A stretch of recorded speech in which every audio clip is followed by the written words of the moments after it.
माशाल्लाह से देखिए बहुत ही ज़बरदस्त कलरफुल सा जो है ना शरबत बन के तैयार हुआ है। अस्सलाम वालेकुम my YouTube family, I hope कि आप सब खैरियत से होंगे। मैं हूँ आसिया सज्जाद और आप देख रहे हैं दाम नज़ारा किचन। जनाब आज मैं बनाने जा रही हूँ बेहद लजीज बहुत ही ज़्यादा मज़ेदार साबूदाना का शरबत।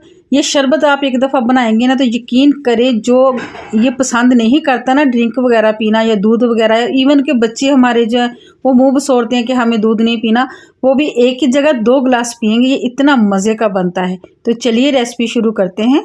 तो इस ड्रिंक को बनाने के लिए यहाँ पे मैंने एक पैन में पानी ले लिया है। इसके नीचे मैंने आंच ऑन कर दी। जैसे ही पानी में बॉयल आना शुरू हो जाएगा ना, इसमें शामिल कर देना है साबूदाना। साबूदाना यहाँ पे मैंने 1 कप लिया है। आप अपनी क्वांटिटी के मुताबिक कम या ज़्यादा कर लें। ये मैंने दरमियाने साइज़ का लिया, ना तो बहुत ज़्यादा बारीक है और ना ही बहुत ज़्यादा मोटा। कुछ देर के लिए हमने इसको इस तरह मुसलसल हिलाते हुए पकाना है। ये बहुत जल्दी से नरम हो जाता है, सॉफ्ट हो जाता है। अक्सर लोग हैं जो पहले इसको थोड़ी देर के लिए भिगो देते हैं, वो भी तरीका अच्छा है, लेकिन अगर आप इस तरह डायरेक्ट बना लेंगे तब भी ये बहुत जल्दी बन जाएगा। जैसे ही थोड़ा सा पकना शुरू होगा तो फिर क्या करेंगे ना, इस कंडीशन में आ जाएगा। फिर हमने इसको मीडियम टू लो फ्लेम पे ना ढाँप के रख देना है 1 मिनट के लिए। 1 मिनट के बाद फिर इसको चेक करते हैं। तो यहाँ पे 1 मिनट हो चुका है, इसको चेक करते हैं। तो आप देखें इसकी जो शक्ल है बिल्कुल चेंज हो गई है। यहाँ पे ट्रांसपेरेंट हो चुका है, बिल्कुल इस तरह से, इस तरह का हो जाता है। जब ये पक जाता है ये बिल्कुल अब सॉफ्ट हो गया। अब क्या करेंगे, आंच बंद करेंगे और किसी स्टेनर में इसको निकाल के छान लेंगे। छानने के बाद हमने इसके ऊपर से ठंडा पानी एक दफ़ा से गुजार देना है, ताकि इसके अंदर जो मखसूस सी लेस होती है ना इसकी, वो निकल जाए। इससे क्या होगा कि जो साबूदाना है वो अच्छा सा खिला खिला सा हो जाएगा।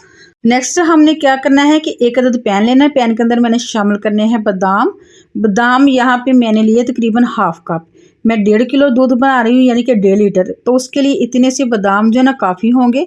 बादाम को हमने हल्का सा ड्राई रोस्ट कर लेना है। इससे क्या होगा, एक तो ये थोड़े से क्रंची हो जाएंगे, क्रिस्पी हो जाएंगे, और जो इसके अंदर ऑयल होता है ना उससे आपको और ज़्यादा हेल्थ बेनिफिट्स मिलते हैं। तो जैसे ही बादाम हमारे हल्के से ड्राई रोस्ट हो जाएंगे तो मैं इसके अंदर डाल रही हूँ सीड्स, जिसे हम 4 मगज़ भी कहते हैं। 2 चम्मच यहाँ पे मैंने लिए हैं, यानी कि 2 टेबल स्पून। ये टोटली ऑप्शनल है, अगर आप डालना चाहें तो डाल लीजिए, नहीं तो स्किप कर दीजिए। मैंने आंच बंद कर दी थी क्योंकि पैन गर्म था। हमने इसको बस हल्का सा ही रोस्ट करना है। ये 4 मगज़ होते हैं, ये बहुत जल्दी रोस्ट हो जाते हैं। तो अब ये रोस्ट हो चुके हैं, अब इसको मैं उतार लूँगी।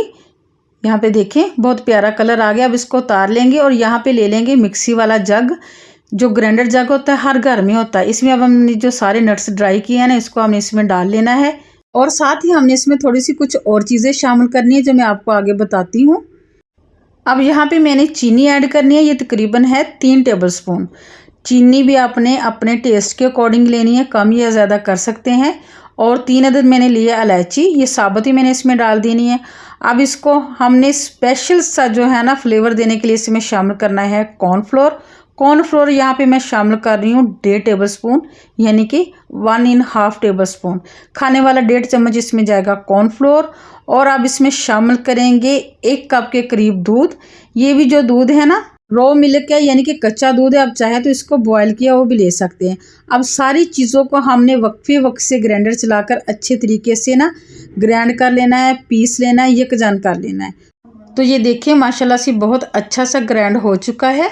अब हमने इसको रखना है साइड पे। तो दोबारा से चलते हैं चूल्हे की तरफ।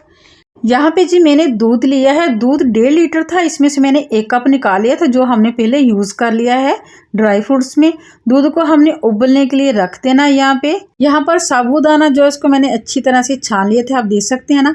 अब यहाँ पर इसके अंदर से हमने जो साबूदाना है ना किसी भी और प्लेट में अलहदा से ना थोड़ा सा निकाल लेना है। इसके हमने तकरीबन ना 3 हिस्से करने हैं, 3 जगह पे इसको अलग अलग डिवाइड कर लेने हैं।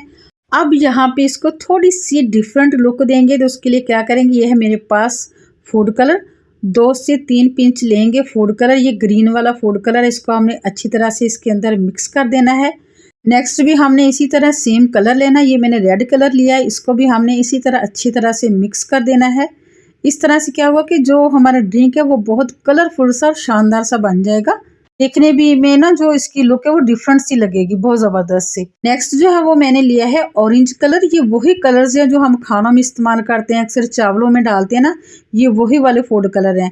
अब इसको भी मैंने अच्छी तरह से मिक्स कर देना है। ये देखिए कितनी प्यारी प्यारी सी ना इसकी जो है ना लुक है वो नज़र आ रही है। तो यहाँ पे मैंने सभी कलर्स को मिक्स कर लिया है। मैंने ये देखिए अलग-अलग डिफरेंट कलर किए हैं। अब इसको हमने छोड़ देना है 10 मिनट के लिए। 10 मिनट के बाद हमने इसको अच्छे तरीके से अलग-अलग वॉश करना है। इसमें कलर बिल्कुल रहना चाहिए। बस जो दानों को कलर लगा है, साबूदाने को लगा है ना, वही कलर रह जाएगा, बाकी तमाम हमने इसमें से निकाल देना है। अब यहाँ पे दूध जो हमने रखा था बॉयल होने के लिए, वो बहुत अच्छी तरह से बॉयल हो रहा है। अब यहाँ पे मैंने थोड़ी सी आंच तेज़ कर 1 मिनट के लिए इसको मज़ीद पका लूँगी, ताकि इसमें जो थोड़ा बहुत पानी वो भी अच्छे से खुश्क हो जाए। यहाँ पे मैंने फुल फैटी दूध लिया था, लेकिन आपको पता तो है आजकल कि पानी तो लोग लाजमी से शामिल कर देते हैं। अब इसको मैंने पका लिया तकरीबन 2 से 3 मिनट तेज़ आंच पे मैंने पकाया है। अब क्या करना है कि जो हमने मिक्सर बना के रखा हुआ था ना, वो इसमें शामिल कर देना है और इसको हमने मुसलसल हिला देना है, हिलाना नहीं छोड़ना। यहाँ पे याद रखिए फ्लेम जो है बिल्कुल लो है, तेज़ आंच नहीं करनी, वरना जो हमने इसमें डाला था ना कॉर्नफ्लोर, वो नीचे बैठ जाएगा, तले में लग जाएगा, इसमें गुठलियाँ बन जाएंगी। इसलिए आपने इसको मुसलसल इस तरह हिलाते हुए 1 से 2 मिनट के लिए मज़ीद पका लेना है लो आंच पे। इस तरीके से ना तो आपको अलहदा से इसमें कॉर्नफ्लोर मिलाने की ज़रूरत पड़ेगी, ना ही इलायची डालने की ज़रूरत पड़ेगी, ना ही इसमें कस्टर्ड वगैरह डालने की ज़रूरत पड़ेगी। अब यहाँ पे हमने इसको थोड़ा सा गाढ़ा करना है, बहुत ज़्यादा गाढ़ा नहीं करना, क्योंकि फिर ये चम्मच से खा सकते हैं, पिया नहीं जाएगा। तो यहाँ पे मुसलसल इसको फेंटते हुए मैंने अच्छी तरह से पका लिया है। अब इसके अंदर थोड़ा सा फ्लेवर डालने के लिए हम 2 से 3 ड्रॉप्स जो है ना वनीला एसेंस के डाल देंगे। वनीला एसेंस डालने के बाद दोबारा से हम इसको थोड़ी देर के लिए पका लेना है। यहाँ पर आप दूध को जितनी अच्छी तरह से फेंट कर पकाएंगे ना, आपका दूध इतना ही ज़्यादा लजीज बनेगा। हल्की आंच पे थोड़ी देर के लिए इसको पकाएंगे ना, जो बादाम का फ्लेवर है ना इसके अंदर आ जाएगा, तो फिर ये दूध है ना बहुत टेस्टफुल बनेगा। यहाँ पे माशाल्लाह से ये काफ़ी थिक सा हो चुका है, बहुत ज़बरदस्त सा। अब इससे ज़्यादा हम इसको गाढ़ा नहीं करना, तो यहाँ पे मैं क्या करूँगी, फ्लेम को कर दूँगी ऑफ और इसको हमने छोड़ देना है ठंडा होने के लिए। रूम टेम्परेचर पे छोड़ देंगे ठंडा होने के लिए। यहाँ पे माशाल्लाह से दूध है बहुत अच्छे तरीके से ठंडा हो चुका है। मैंने इस तरह मिक्स करते हुए इसको ठंडा किया है। इसके ऊपर मैंने मलाई की लेयर नहीं आने दी। आप देख सकते हैं ना, इसका कलर भी हल्का सा क्रीमी क्रीमी सा हो गया है। अब यहाँ पर हमने जितना भी साबूदाना अलग अलग किया था ना, ये देखिए इनको मैंने अच्छे से धो लिया है। धोकर मैंने छलनी के अंदर कुछ देर के लिए रखा था, ताकि तमाम पानी इसके अंदर से निकल जाए। आप देख सकते हैं ना, इसके अंदर कलर जो है बिल्कुल नहीं रहा, सिर्फ दानों को कलर लगा हुआ है। तो यहाँ पर ले लेंगे एक बाउल, उसके ऊपर रखेंगे छलनी, और जो दूध हमने ठंडा होने के लिए रखा हुआ था ना, वो सारा का सारा हमने यहाँ पे छान लेना है, स्टेन कर लेना है। क्योंकि इसके अंदर सब्ज़ इलायची थी, बादाम का भी हमने छिलका नहीं उतारा हुआ था, तो फिर बच्चे नखरे करते हैं अगर कोई चीज़ मुँह में आ जाए, तो जो थोड़ा बहुत है वो ईज़िली निकल जाएगा। और जो दूध है ना वो बच्चे बहुत खुशी खुशी पी लेंगे। आप देखें दूध जो है ना बहुत हल्का सा गाढ़ा है। यहाँ पे हमने बहुत ज़्यादा गाढ़ा नहीं किया, अगर बहुत ज़्यादा गाढ़ा करेंगे ना तो फिर वो कस्टर्ड की शेप में चला जाएगा। तो यहाँ पे हमने जो साबूदाना तैयार करके रखा हुआ था ना वो डाल देंगे। यहाँ पे मैं 2 टेबलस्पून इसके डालूंगी। अगर आपको ज़्यादा डालना हुआ, ज़रूरत महसूस हुई, तो बाद में शामिल कर लीजिए, लेकिन पहले आपने इसी तरह 2 टेबलस्पून जो है ना हर कलर के इस तरह से डाल देने हैं।